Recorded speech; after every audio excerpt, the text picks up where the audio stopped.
राजस्थान के पूर्व मुख्य सचिव निरंजन आर्य अब सीएम गहलोत के सलाहकार टीम का हिस्सा है। मुख्यमंत्री के ताज की शोभा नौ रत्न बढ़ा रहे हैं। सलाहकारों की फहरिस्त को लेकर विपक्ष मुखर है। उन गलत फैसलों को बार बार उछाला जा रहा है जो सरकार की छवि को मटिया मेट कर गए। गलत या जल्दबाजी में फैसले हुए जिसमें सरकार को यू टर्न लेना पड़ा। आइए आपको बताते हैं वो कौन से फैसले हैं जिनकी वजह से सरकार को बेफुट पर आना पड़ा। सोमवार को एक रिटायर्ड आईएएस का नाम जुड़ने के साथ ही इनकी संख्या 9 हो गई। इनमें 6 विधायक और 2 सेवानिवृत्त आईएएस अधिकारियों को पहले से ही अपना सलाहकार नियुक्त किया हुआ है। अब निरंजन आर्य को भी सलाहकार बनाया गया। सभी को सरकारी सुविधाएं दी गई है। बता दें कि सीएम गहलोत ने सरकार बनने के साथ आईएएस अरविंद मायाराम को आर्थिक, गोविंद शर्मा को सलाहकार नियुक्त किया था। साथ ही पूर्व मुख्य सचिव डीबी गुप्ता को कुछ समय के लिए सलाहकार बनाया गया। बाद में उन्हें सूचना आयुक्त बना दिया। इस साल नवंबर में कांग्रेस विधायक दानिश अब्रार, राजकुमार शर्मा और जितेंद्र सिंह के साथ ही सरकार को समर्थन देने वाले निर्दलीय विधायक सैम लोढ़ा और बाबूलाल नागर को सलाहकार नियुक्त किया गया था। इस तरह से सीएम अशोक गहलोत के सलाहकारों में 3 सेवानिवृत्त अधिकारी और 6 विधायक हो गए। सभी को सरकारी सुविधाएं दी गई है। प्रदेश में गहलोत सरकार बने 3 साल से ज्यादा हो गए। ये 3 साल सरकार के लिए आसान नहीं, चुनौतियां भरे रहे हैं। सियासी उठापटक के अपने ही लोगों की बगावत और फिर कोरोना काल में मानो अशोक गहलोत का यह कार्यकाल संघर्ष और मुसीबतों से घिरा ही रहा। लेकिन सरकार से भी कई फैसले हुए जिसको उनकी खूब किरकिरी हुई। सरकार के सलाहकार भी सही तरीके से सलाह नहीं दे पाए, जिसकी वजह से सरकार को अपने फैसलों पर बेफुट पर आना पड़ा। सबसे पहला फैसला, राज्य सरकार का बदला फैसला।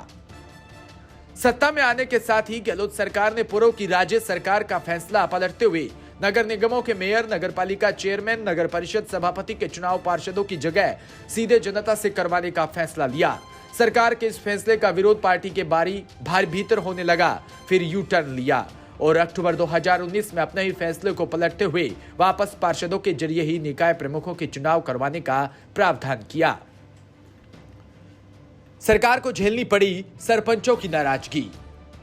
दरअसल साल 2021 में प्रदेश में ग्राम पंचायतों को उनके अकाउंट की जगह नई पीडी अकाउंट खुलवाने का आदेश जारी किया। लेकिन प्रदेश के हजारों सरपंच इस फैसले के विरोध में उतर आए और सरपंचों के बढ़ते विरोध के बीच सरकार को अपना फैसला बदलना पड़ा और एक फिर से यू टर्न लेना पड़ा। वेट पर यू टर्न। केंद्र सरकार के पेट्रोल डीजल पर एक्साइज ड्यूटी कम कर सस्ता करने के फैसले के बाद गहलोत ने प्रदेश में वेट कम करने से साफ मना कर दिया। एक्साइज लेकिन कांग्रेस समर्थित राज्यों ने वेट कम नहीं करने से राजस्थान और राज्यों की फहरिस्त में पहले पायदान पर आ गया। ड्यूटी कम करने का निर्णय लिया गया, जहां से सबसे ज्यादा महंगा पेट्रोल आखिरकार डीजल मिलता था।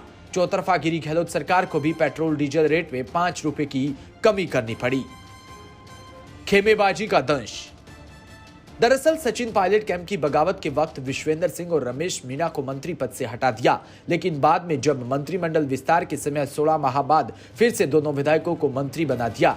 विश्वेंद्र सिंह को तो उनका पुराना पर्यटन विभाग ही देना पड़ा। बाल विवाह बिल पर किरकिरी। दरअसल मानसून सत्र के दौरान सितंबर महीने में बाल विवाह रजिस्ट्रेशन संबंधी बिल गहलोत सरकार ने भारी विरोध के बीच पारित करवाया।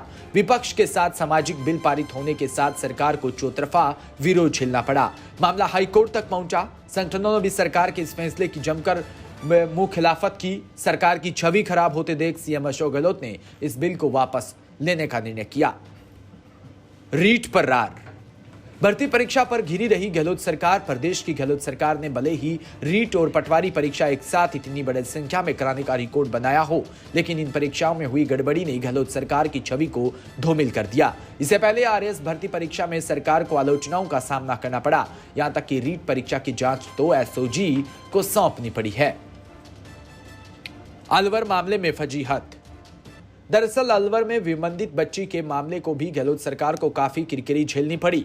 मामले में कभी पुलिस, हालात यह है कि इस मामले की जांच सीबीआई को देनी पड़ी। दुष्कर्म तो फिर एक्सीडेंट बताती रही पुलिस। किसानों की कर्ज माफी पर आलोचना। प्रदेश में कांग्रेस ने सत्ता में आने से पहले किसानों की संपूर्ण कर्ज माफी की बात कही थी। कांग्रेस नेता राहुल गांधी ने तो सरकार बनने के 10 दिन में किसानों को कर्ज माफ का ऐलान किया, लेकिन सहकारी समितियों के अलावा सरकार ने कोई कर्ज माफ नहीं किया। इसको लेकर भी सरकार पर सवाल उठाए जा रहे हैं। किसानों की जमीन नीलामी पर घिरी।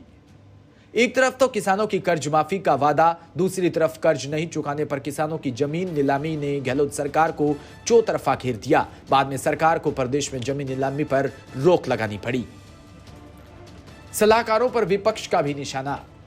दरअसल गहलोत सरकार में 9 सलाहकार होने के बाद भाजपा ने जमकर निशाना साधा।